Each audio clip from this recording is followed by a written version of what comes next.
뒤꿈치가 닳도록 기다렸던 승진 발표가 마침내 나왔다. 은행 지점장. 내 이름 한승재 앞에 붙은 새로운 직함이었다. 15년을 한 직장에서 버텨온 결과물이었고 늘 가족을 위해 달려온 시간의 보상이었다. 미나는 그날 저녁 특별한 와인을 준비했고 중학생이 된 딸 아린이는 손수 그린 축하 카드를 건넸다. 우리 가족은 그렇게 행복했다. 아니, 그렇게 행복한 줄로만 알았다. 변화는 미나의 생일 선물로 시작됐다. 내가 준비한 주말 농장 1년 회원권, 유치원 교사를 그만두고 집에만 있는 아내에게 새로운 취미가 필요하다고 생각했다. 처음에는 관심 없어 하던 미나였지만 주말 농장을 한번 방문한 뒤로 그녀의 태도가 달라졌다. 몸도 마음도 가벼워진 듯 활기찬 모습이 보기 좋았다. 승재 씨, 오늘 농장에서 처음으로 토마토 모종을 심었어요. 우리 밥상에 내 손으로 기른 채소가 오르는 날이 기대돼요. 그녀의 눈빛은 오랜만에 보는 반짝임이었다. 하지만 그 반짝임 속에 숨겨진 무언가를 그때는 알지 못했다. 도시 생활에 지친 미나에게 자연과 함께하는 시간이 약이 될 거라 생각했다. 실제로 주말 농장을 다니기 시작한 후 그녀의 웃음소리는 더 자주 들렸고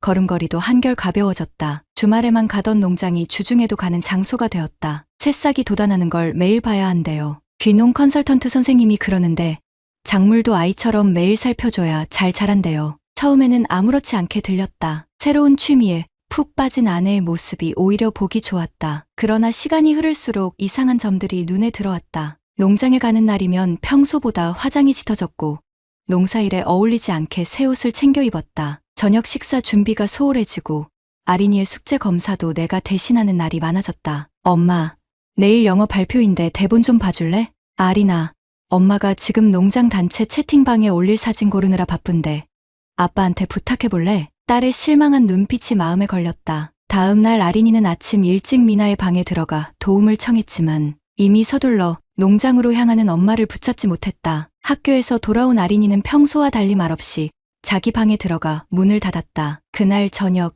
아린이의 방문을 두드렸다. 공주님, 저녁 먹을 시간이야. 배고프지 않아요, 아빠? 영어 발표는 어땠어? 그냥 다른 친구들보다 준비가 부족했어요. 딸의 목소리에서 체념이 느껴졌다. 언제부턴가 우리 집 식탁에는 3개의 의자 중 하나가 자주 비어 있었다. 미나는 농장 회원들과의 저녁 모임이 잦아졌고 언제부턴가 농사 공부라는 명목으로 귀가 시간이 점점 늦어졌다. 농장 사진이 그녀의 SNS를 채우기 시작했다. 그 중에는 한 남자가 자주 등장했다. 귀농 컨설턴트라는 조태석. 그는 항상 미나의 작물을 칭찬하는 댓글을 남겼고 미나는 그의 댓글에 가장 먼저 반응했다. 사진 속에서 미나와 태석은 항상 나란히 서 있었다. 두 사람 사이의 거리가 조금씩 좁아지고 있다는 느낌을 지울 수 없었다. 이 토마토는 왜 이렇게 색이 안 예쁘지? 어느 주말 미나가 농장에서 가져온 토마토를 살펴보며 물었다. 미나는 얼굴을 살짝 붉히며 대답했다. 태석 선생님 말로는 겉은 멀쩡해도 속이 상한 토마토가 있대요. 겉모습만으로는 알 수 없는 거래요. 그 말에 묘한 기분이 들었다. 토마토 이야기가 아닌 것 같은 느낌. 그날 밤 미나의 휴대폰이 울렸다. 화면에는 농장 관리자라는 이름이 떴고 미나는 서둘러 방으로 들어가 통화했다. 그리고 다음 날 아침 일찍 그녀는 또다시 급하게 집을 나섰다. 갑자기 무슨 일이에요? 내가 물었다. 어제 비가 많이 왔대요. 모종이 다 떠내려갔을까 봐 확인하러 가요. 그날따라 현관에 놓인 그녀의 장화는 깨끗했다. 흙한 톨 묻지 않은 새 장화였다. 농사일을 하는 사람의 장화라고 하기엔 너무 깨끗했다. 문득 나는 그녀의 손을 보았다. 정원 가꾸기를 시작한 지 몇 개월이 지났지만 그녀의 손은 여전히 부드럽고 매끄러웠다. 진짜 흙을 만지고 있는 걸까? 직장에서 돌아오던 어느 날 동료의 농담이 가슴에 콕 박혔다. 지점장님, 요즘 사모님이 주말 농장에 푹 빠지셨다면서요? 전에 그 농장 옆에 있는 펜션에서 회식한 적 있는데 분위기 좋더라고요. 커플들이 많이 가는 곳이에요. 그날 저녁 미나의 카드 명세서를 확인했다. 주말 농장 근처의 카페, 레스토랑, 그리고 그 펜션에서의 결제 내역이 여러 번 있었다. 가슴이 무너져 내리는 기분이었다. 아린이가 내 방을 찾아왔다. 아빠, 엄마한테 뭔가 이상한 일이 생긴 것 같아요. 그게 무슨 말이니? 엄마 요즘 너무 달라졌어요. 전화가 오면 항상 방으로 들어가서 받고 제 앞에선 웃는데 혼자 있을 때는 멍하니 창밖만 봐요. 그리고 어제는 제가 엄마 폰으로 게임하려고 했는데 비밀번호가 바뀌어 있었어요. 딸의 말에 가슴이 더 아팠다. 나만 느끼는 게 아니었던 것이다. 13살 아이의 눈에도 보이는 변화였다. 어쩌면 아린이는 나보다 더 날카롭게 상황을 인식하고 있는지도 몰랐다. 그날 밤 미나의 휴대폰이 울렸다. 화면에는 농장 회원일이라는 이름이 떴다. 농장 관리자가 아닌 다른 이름으로 저장된 번호. 미나는 식탁을 정리하던 손을 멈추고 황급히 전화를 받으러 다른 방으로 향했다. 통화를 마치고 돌아온 그녀의 얼굴에는 미묘한 설렘이 묻어났다. 누구였어요? 무심코 물었다. 아, 그냥 농장 회원이요. 내일 비료 가져다 준대서. 말끝을 흐리는 미나의 눈빛이 흔들렸다. 그때 처음으로 직감했다. 우리 가정에 금이 가고 있다는 것을. 한 뿌리에서 자라던 우리 가족의 행복이 보이지 않는 벌레에 의해 숲부터 갉아먹히고 있다는 것을. 창가에 놓인 화분의 토마토 열매를 바라보았다. 겉은 빨갛고 탐스러웠지만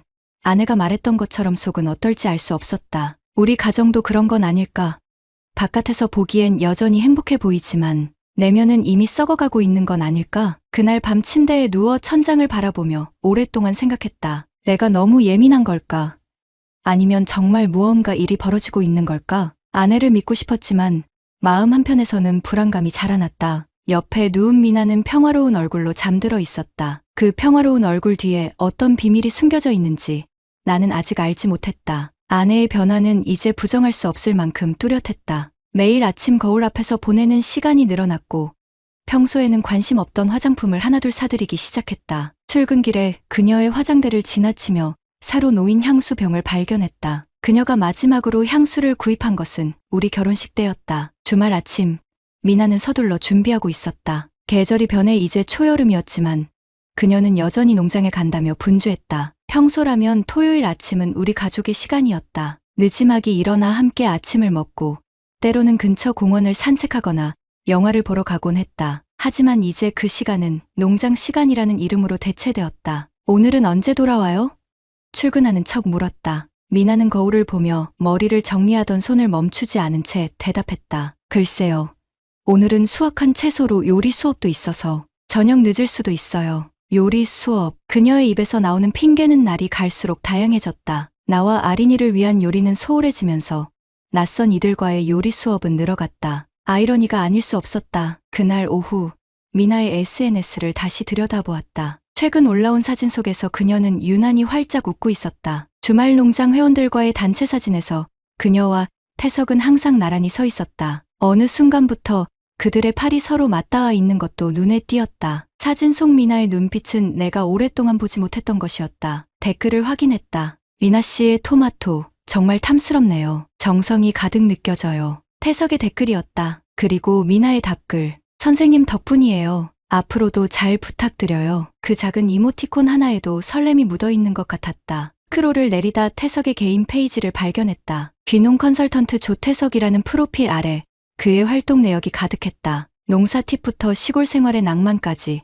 그는 도시 사람들이 꿈꾸는 모든 것을 가진 사람처럼 보였다. 문득 미나의 서랍장이 눈에 들어왔다. 평소에는 열어본 적 없는 그녀의 사적인 공간이었다. 망설임 끝에 손을 뻗었다. 첫 번째 서랍에는 평범한 속옷들이 정리되어 있었다. 두 번째 서랍에는 화장품과 기초 제품들, 그리고 세 번째 서랍을 열었을 때 낯선 봉투 하나가 눈에 들어왔다. 작은 종이봉투 안에는 영수증과 함께 정성스레 말린 꽃잎 하나가 들어있었다. 영수증은 주말 농장 근처의 숲속 펜션이라는 곳에서 발행된 것이었다. 날짜는 2주 전 금요일. 미나가 농장 공부 모임이 있다며 늦게 들어온 바로 그날이었다. 속이 메스꺼워지는 느낌이었다. 증거를 찾고 싶었으면서도 한편으론 아무것도 찾지 못하길 바랐던 마음이 있었다. 그러나 이제 모호했던 의심이 점점 선명한 윤곽을 드러내고 있었다. 저녁 식사 자리. 아린이의 질문이 식탁에 침묵을 깼다. 엄마, 이번 주말에 내 방학식인데 올 수 있어요? 미나는 잠시 망설이다 대답했다. 아린아, 미안해. 이번 주말에 작물관리 특강이 있어서. 아린이의 표정이 굳어졌다. 또요? 맨날 그 농장만 가고 내 생일 때도 늦게 왔잖아요. 아린아, 그런 말 하면 안 돼. 엄마도 다 너희를 위해서 배우는 거야. 저희를 위해서라면 집에 있으면 되잖아요. 아린이는 자리를 박차고 일어나 방으로 들어가 버렸다. 미나는 한숨을 쉬며 식탁을 정리했다. 그녀의 손이 미세하게 떨리는 것이 보였다. 죄책감일까? 아니면 다른 감정일까? 아이가 많이 서운해하네요. 내가 조심스레 말을 꺼냈다. 미나는 고개를 숙인 채 그릇을 씻었다. 알아요. 하지만 제가 지금 하는 일도 중요해요. 농사일은 시기를 놓치면 안 되거든요. 정말 농사일 때문인가요? 내 질문에 그녀의 손이 멈칫했다. 잠시 침묵 후 그녀는 고개를 돌려 나를 바라보았다. 그녀의 눈에는 당혹감과 함께 무언가 숨기는 듯한 표정이 역력했다. 무슨 말이에요? 아니, 그냥 요즘 농장에 너무 빠져 있는 것 같아서요. 가족과의 시간도 중요하지 않을까 해서. 그녀는 억지 미소를 지으며 대답했다. 걱정 마세요. 곧 수학기가 지나면 시간이 많아질 거예요. 그날 밤, 미나의 휴대폰이 울렸다. 화면에 뜬 이름은 농장 회원일. 그녀는 서둘러 방으로 들어가 통화했다. 통화를 마치고 나온 그녀의 얼굴에는 미소가 어려 있었다. 잠시 후 그녀는 휴대폰을 충전기에 꽂은 채 욕실로 들어갔다. 유혹에 견딜 수 없었다. 미나의 휴대폰을 들어 잠금 화면을 확인했다. 예전에는 우리 결혼 기념일이었던 비밀번호가 이제는 다른 숫자로 바뀌어 있었다. 몇 번 시도해보았지만 열리지 않았다. 하지만 그 순간 메시지 알림이 떴다. 태석 내일 2시에 만나요. 기다리고 있을게요. 심장이 멎는 듯한 느낌이었다. 휴대폰을 제자리에 놓고 침대에 누웠다. 머릿속이 하얘졌다. 이제 더 이상 의심할 여지가 없었다. 내 안에는 다른 남자와 무언가가 있었다. 다음 날 아침 일찍 일어나 거실에서 신문을 보는 척했다. 미나는 평소보다 공들여 준비하고 있었다. 가볍고 화사한 원피스에 립스틱 색도 평소보다 선명했다. 농사일을 하러 가는 사람의 차림새가 아니었다. 오늘은 어디 가나요? 네?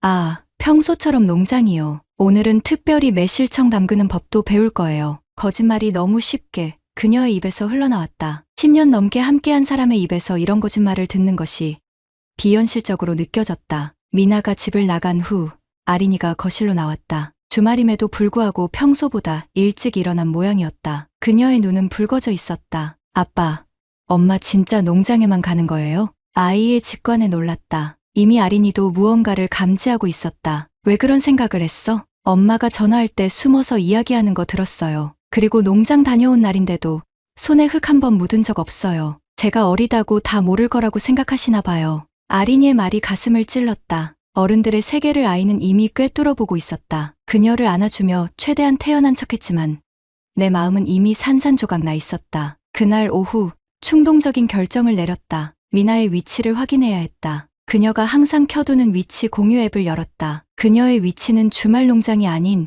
인근의 숲속 펜션이었다. 영수증에서 봤던 바로 그 장소. 아린이에게 급한 일이 생겼다며 잠시 나간다고 말하고 차를 몰아 그 펜션으로 향했다. 가는 내내 가슴이 터질 듯이 뛰었다. 아직도 이 모든 것이 오해이길, 단순한 의심이길 바라는 마음이 있었다. 하지만 그런 희망은 점점 작아져만 갔다. 펜션 주차장에 도착했을 때 미나의 차가 보였다. 그리고 바로 옆에는 낯선 검은색 SUV가 주차되어 있었다. 차 안에서 망설이다가 결국 펜션 출입구로 향했다. 로비를 지나 정원으로 나가는 유리문 너머로 두 사람이 보였다. 미나와 태석, 그들은 정원 벤치에 나란히 앉아 있었다. 태석의 팔이 미나의 어깨를 감싸고 있었고 그들의 거리는 단순한 농장 회원과 컨설턴트의 관계라고 하기엔 너무나 가까웠다. 미나의 얼굴에는 오랫동안 보지 못했던 행복한 표정이 어려 있었다. 심장이 무너져 내리는 듯한 고통이 밀려왔다. 내 모든 의심이 현실이 된 순간이었다. 지금 당장 달려가 그들을 대면하고 싶은 충동이 일었지만 그러지 않았다. 아린이를 생각해야 했다. 그리고 내가 어떤 결정을 내릴지 더 많은 증거가 필요했다. 차로 돌아와 엔진을 켜지 않은 채 오랫동안 앉아 있었다. 창밖으로 보이는 펜션의 풍경은 평화롭기 그지없었다. 하지만 내 가슴속은 폭풍이 휘몰아치고 있었다. 배신, 분노, 슬픔, 그리고 이상하게도 체념. 이 모든 감정이 한꺼번에 밀려왔다. 집으로 돌아가는 길, 라디오에서 흘러나오는 노래가 귓가를 때렸다. 사랑했던 모든 기억이 거짓말처럼 무너져 내려 마치 내 상황을 비웃듯 흘러나오는 가사에 라디오를 끄고 침묵 속에서 운전했다. 현관문을 열자 아린이가 달려와 안겼다. 그 순간 모든 결심이 흔들렸다. 이 아이를 위해서라도 난 어떻게든 이 상황을 해결해야 했다. 하지만 어떻게? 그리고 무엇이 해결인지도 모르겠다. 이미 금이 간 신뢰, 그리고 무너진 믿음을 어떻게 다시 세울 수 있을까? 그날 밤, 미나는 예상대로 늦게 돌아왔다. 그녀의 얼굴에는 미소가 감돌았고 긴장이 풀린 모습이었다. 오늘 농장은 어땠어요?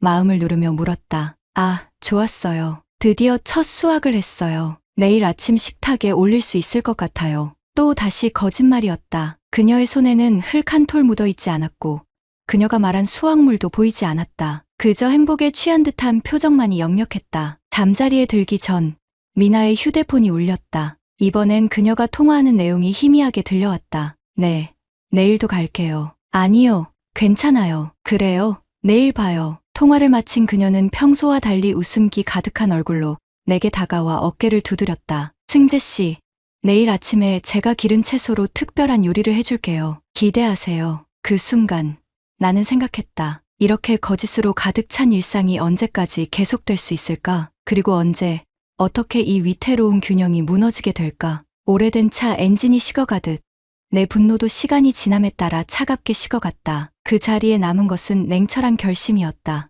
더 이상 눈을 감고 싶지 않았다. 진실을 확인해야 했다. 아내의 배신이 확실하다면 그에 맞는 결정을 내릴 필요가 있었다. 무엇보다 아린이를 생각해야 했다. 아침 식탁에 미나가 약속했던 특별한 요리가 올라왔다. 신선한 채소 샐러드와 토마토 수프. 미나는 자랑스럽게 설명했다. 이게 다 우리 농장에서 기른 채소들이에요. 정성껏 키웠더니 맛도 특별하죠? 아린이는 무표정하게 음식을 건드렸다. 그녀의 눈에도 이미 의심의 그림자가 드리워져 있었다. 내게는 모든 한 입이 거짓으로 느껴졌다. 이 채소들이 정말 미나가 직접 기른 것인지조차 의심스러웠다. 오늘도 농장에 가나요? 무심한 척 물었다. 네. 오늘은 제가 맡은 구역 옆에 새로운 작물을 심을 거예요. 태석 선생님이. 미나는 말을 멈추고 수저를 들었다. 태석의 이름이 자연스럽게 흘러나온 것에 본인도 놀란 듯했다. 사무실로 출근하는 대신 내 차 안에서 아내를 지켜보기로 했다. 지점장의 특권으로 오전 회의를 조정했다. 미나가 집을 나서자마자 차를 돌려 그녀의 뒤를 따랐다. 충분한 거리를 두고 그녀가 알아차리지 못하게. 예상대로 미나의 차는 주말 농장이 아닌 도심의 카페로 향했다. 그곳에서 그녀는 누군가를 기다리는 듯했다. 20분 후 태석이 나타났다. 그들은 반갑게 인사를 나누고 함께 차에 올랐다. 태석의 검은색 SUV, 펜션 주차장에서 봤던 바로 그 차였다. 심장이 쿵쾅거렸다. 차를 따라가야 할지 아니면 여기서 그들을 당장 멈춰 세워야 할지 갈등했다. 누군가의 휴대폰 벨소리가 내 생각을 끊었다. 은행 직원이었다. 급한 고객 문제가 생겨 지점장의 결정이 필요하다고 했다. 결국 직장으로 발걸음을 돌릴 수밖에 없었다. 그날 저녁 회의가 길어져 늦게 귀가했다. 아린이는 이미 잠들어 있었고 미나는 거실에서 텔레비전을 보고 있었다. 평소와 다름없는 일상의 한 장면. 하지만 내 눈에는 이제 모든 것이 가면을 쓴 연극처럼 느껴졌다. 오늘 농장은 어땠어요?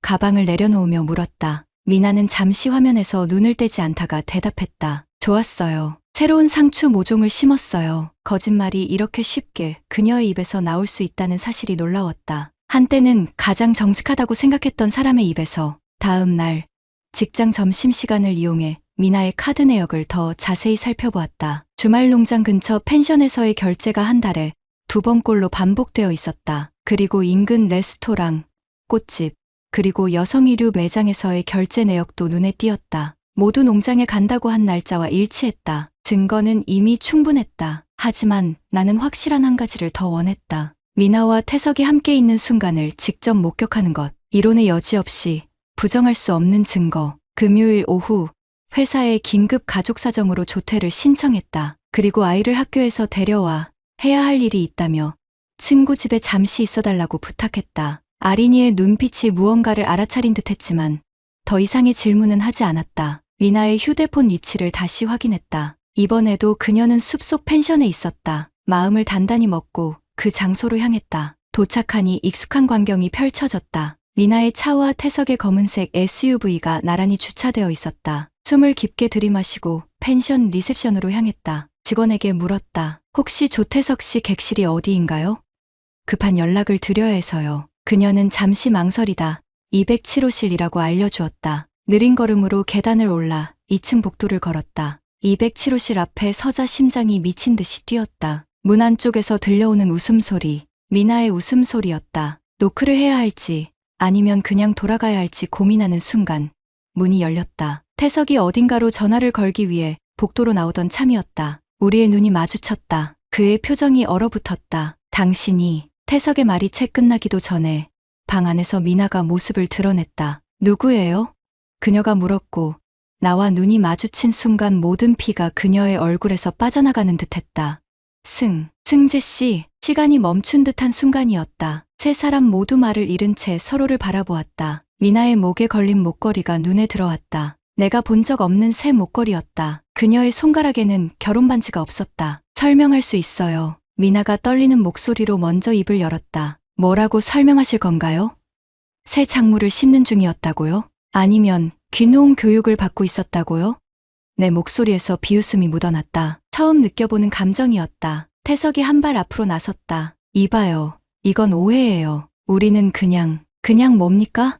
내가 그의 말을 자르며 다가섰다. 그냥 제 아내와 호텔 방에서 농사 이야기나 하고 계셨습니까? 태석은 말을 잇지 못했다. 미나는 벽에 기대어 서 있었다. 그녀의 눈에서 눈물이 흘러내리기 시작했다. 아린이는 어떻게 할 생각이었어요?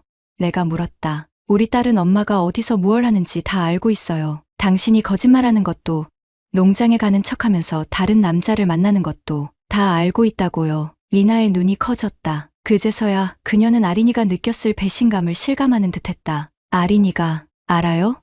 그녀의 목소리가 갈라졌다. 당연하죠. 당신이 생각하는 것보다 우리 딸은 훨씬 더 많은 것을 느끼고 있어요. 태석은 어색하게 방 안으로 물러섰다. 마치 이 상황에서 빠져나가고 싶다는 듯이. 가족 문제는 가족끼리 해결하세요. 그가 말했다. 그 무책임한 발언이 내 분노에 기름을 부었다. 가족 문제요? 그럼 당신은 왜 우리 가족 문제에 끼어든 겁니까?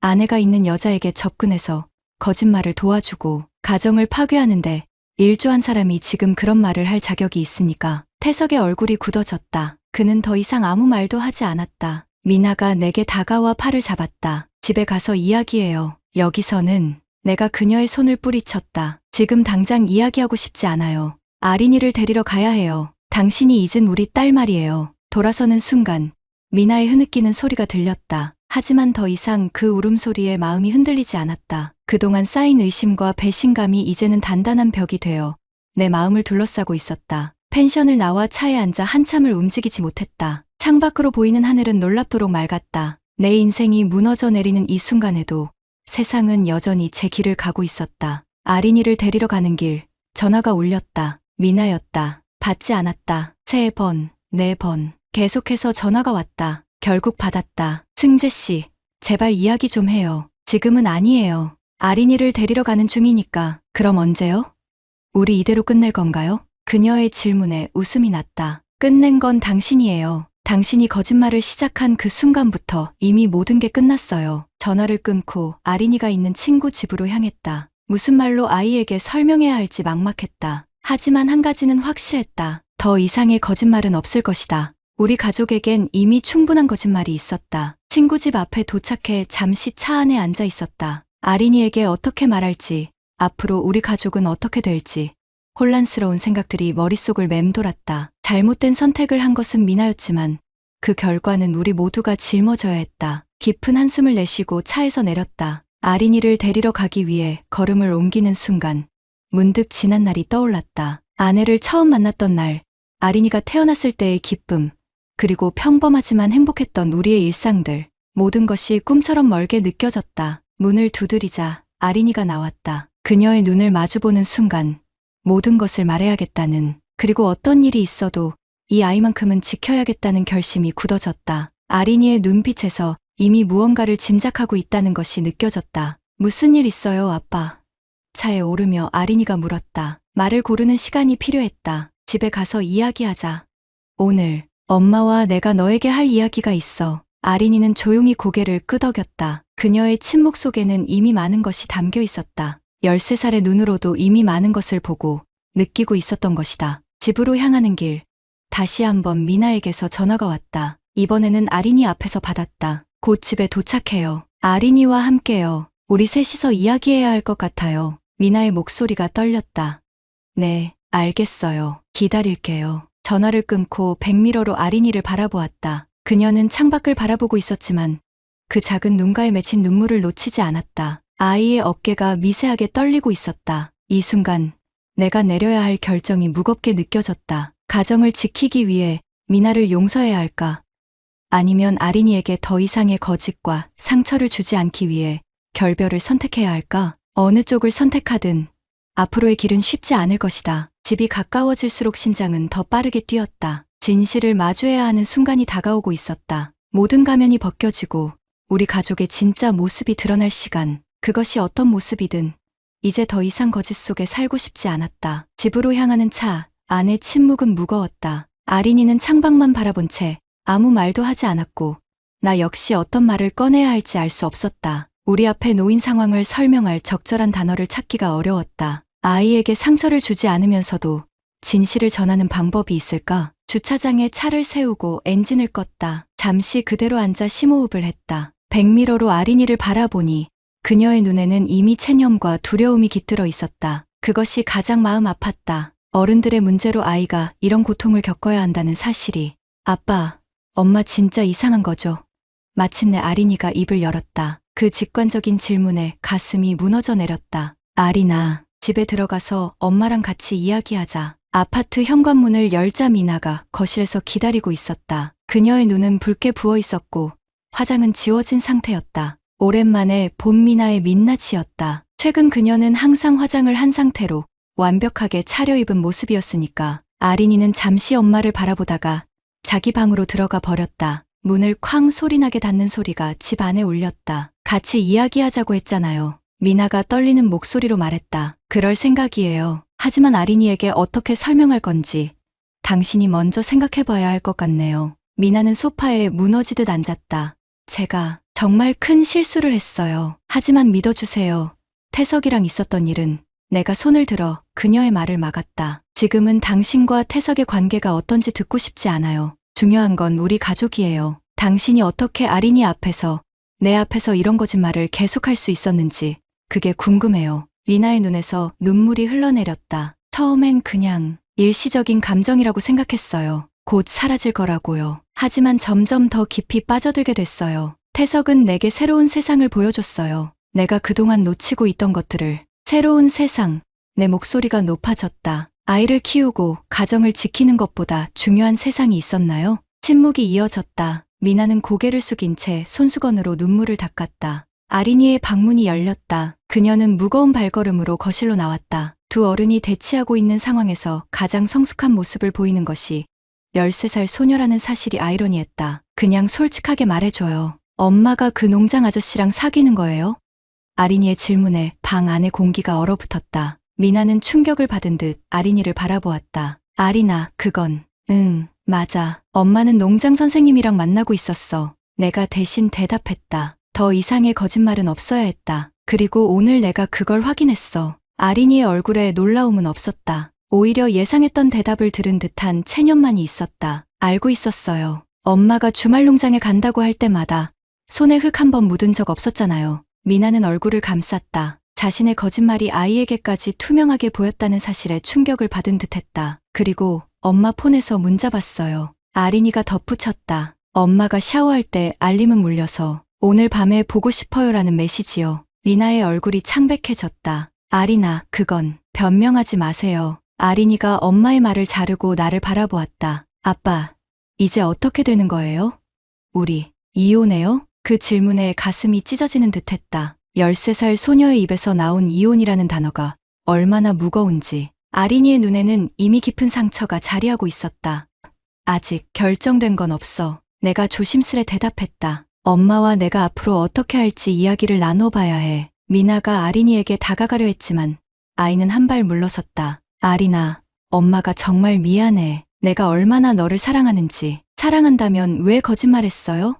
아린이의 목소리가 갈라졌다. 왜 우리 가족을 버렸어요? 버린 적 없어. 미나가 외쳤다.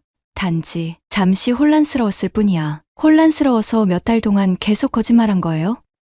제가 영어 발표 준비할 때 도와달라고 했는데 엄마는 농장에 가야 한다고 거절했잖아요. 그때도 그 아저씨 만나러 간 거였죠? 미나는 대답하지 못했다. 아린이의 눈에서 흐르는 눈물을 보며 내 마음도 함께 무너져 내렸다. 아린아, 방에 가 있을래?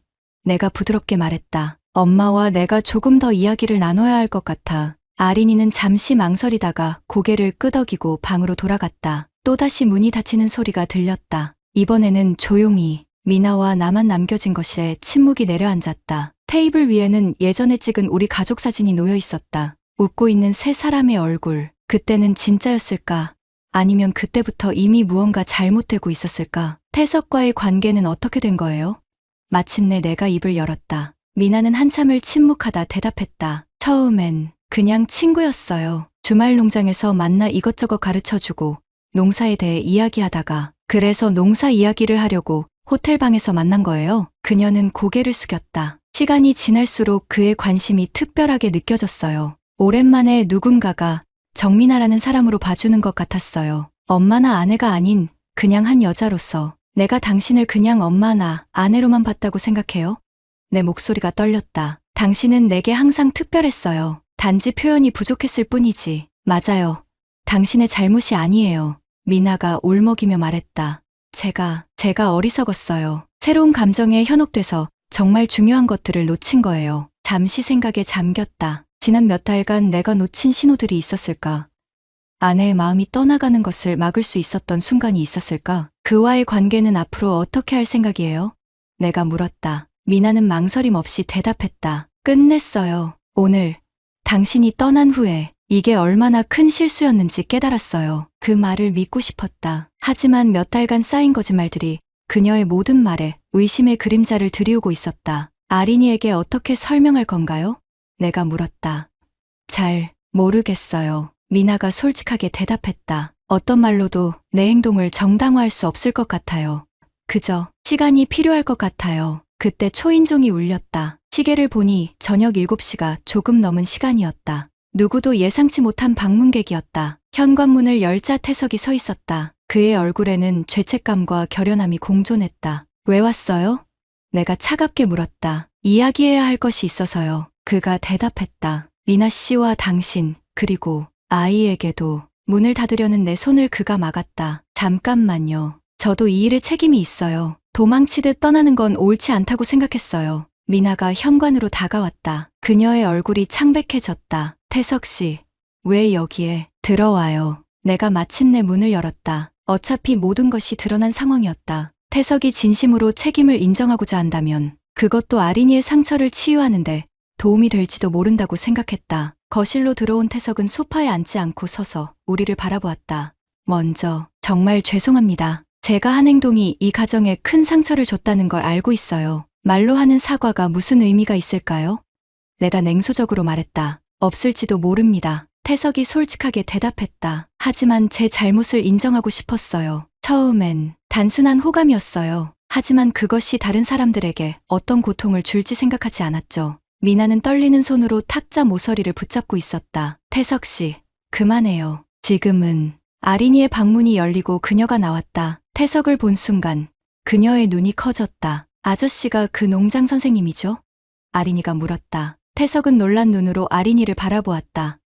응, 그렇단다. 아린이는 천천히 다가와 태석을 올려다보았다. 그녀의 눈에는 분노와 슬픔이 뒤섞여 있었다. 왜 우리 엄마랑 자꾸 만나요?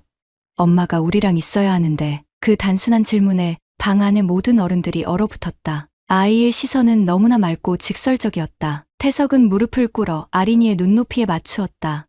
그건 어른들이 잘못한 거야. 내 엄마는 항상 너와 아빠를 사랑했어. 거짓말이에요. 아린이의 목소리가 떨렸다. 엄마가 저랑 있어야 할 시간에 아저씨랑 있었잖아요. 그게 사랑이에요? 태석은 대답하지 못했다. 아이의 직관적인 질문 앞에 어떤 변명도 무력했다. 이번 주에 우리 반이 합창 대회 나가요. 엄마한테 보러 와달라고 했는데 엄마는 농장 일이 있다고 했어요. 그것도 아저씨 때문이었어요? 미나가 흐느끼며 다가왔다. 아린아, 그건 말해봐요. 아린이가 태석을 노려보았다. 태석은 고개를 숙였다. 미안해. 정말 미안해. 그 순간 아린이가 태석의 얼굴을 향해 손을 들었다. 나는 재빨리 다가가 아이의 손을 잡았다. 아린아, 이러면 안 돼. 다 망가졌잖아요. 우리 가족이, 우리 집이. 아린이의 눈에서 눈물이 쏟아졌다. 태석은 천천히 일어났다. 그의 얼굴에는 깊은 슬픔과 후회가 서려 있었다. 더 이상 폐는 끼치지 않겠습니다. 다시 한번 진심으로 사과드립니다. 그가 현관으로 향하자 미나가 그를 바라보았다. 그들의 눈빛 교환에 무언가가 담겨 있었다. 영원한 이별인지 아니면 다른 약속인지 알 수 없었다. 태석이 떠난 후 거실에는 무거운 침묵이 내려앉았다. 아린이는 내 품에 안겨 흐느끼고 있었고 미나는 창가에 서서 밖을 바라보고 있었다. 이제 어떻게 되는 거예요? 아린이가 다시 그 질문을 던졌다. 내가 대답하기도 전에 미나가 돌아섰다. 아린아, 엄마가 정말 미안해. 내가 한 짓은 변명의 여지가 없어. 하지만 널 정말 사랑해. 그리고 내 아빠도. 우리 가족을 다시 되돌릴 수 있는 기회가 있다면 무슨 일이든 할 거야. 아린이는 대답하지 않았다. 그저 내 셔츠를 꽉 붙잡은 채 고개를 숙이고 있었다. 시간이 필요할 것 같아요. 내가 마침내 입을 열었다. 우리 모두에게 당장은 아린이가 가장 중요해요. 아이가 받은 상처를 어떻게 치유할지 그것부터 생각해야 해요. 미나는 고개를 끄덕였다. 네, 당신 말이 맞아요. 자정이 다가오는 시간, 아린이는 내 방에서 함께 자겠다고 했다. 어린 시절 이후 처음 있는 일이었다. 미나는 혼자 거실 소파에 남았다. 그날 밤, 우리 집의 모든 방은 각자의 슬픔으로 가득 차 있었다. 침대에 누운 아린이는 오랫동안 천장만 바라보다가 물었다. 아빠, 우리 괜찮아질까요? 그 질문에 무슨 대답을 해야 할지 몰랐다. 거짓 희망을 주고 싶지 않았지만 절망에 빠뜨리고 싶지도 않았다. 시간이 지나면 조금씩 나아질 거야. 지금은 많이 아프겠지만 언젠가는 이 아픔도 지나갈 거야. 아린이의 눈에서 다시 눈물이 흘렀다. 엄마가 다시 예전처럼 돌아올까요? 그 질문에는 대답할 수 없었다. 대신 아이를 꼭 안아주었다. 시간이 모든 것을 해결해주지는 않겠지만 적어도 우리에게 생각할 여유와 상처를 치유할 기회는 줄 것이다. 그것만으로도 지금은 충분했다. 태석과의 대면이 있은 후 한 달이 흘렀다. 찬바람이 불기 시작하는 계절.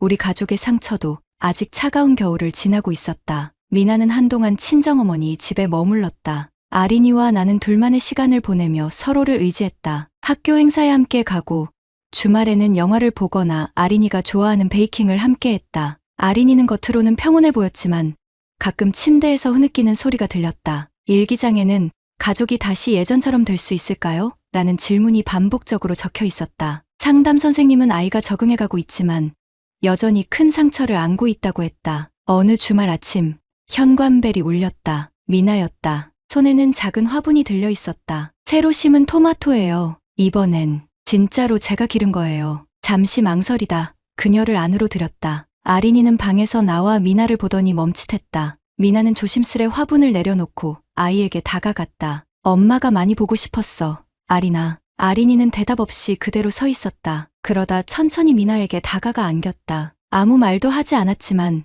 그 포옹 속에는 수많은 감정이 담겨 있었다. 미나는 그날 저녁까지 머물렀다. 그녀는 진심으로 변화하려 노력하고 있었다. 더 이상 화려한 화장도 꾸민 듯한 옷차림도 없었다. 그저 우리가 기억하던 미나의 모습이었다. 저녁을 함께 먹은 후 아린이가 잠든 시간에 미나와 마주 앉았다. 태석은 어떻게 됐나요? 궁금함을 참지 못하고 물었다. 다른 도시로 떠났어요. 그쪽 농장으로 이직했대요. 미나가 담담하게 대답했다. 그 사람은 이제 제 인생에 없어요. 고개를 끄덕였다. 그 말이 진실인지 아닌지는 중요하지 않았다. 중요한 건 앞으로 우리가 어떻게 될 것인가였다. 앞으로 우리는 어떻게 되는 건가요? 미나가 조심스레 물었다. 솔직히 아직 모르겠어요. 한 가지 확실한 건 아린이를 위해서라도 우리는 서로 존중하며 지내야 한다는 거예요. 그 이상은 시간이 말해줄 거예요. 미나는 이해한다는 듯 고개를 끄덕였다. 그녀의 눈에는 슬픔과 함께 희망이 공존했다. 마침내 그녀가 일어나 아린이의 방을 들여다보았다. 평화롭게 잠든 딸의 모습에 미소 지었다. 내일 또 와도 될까요?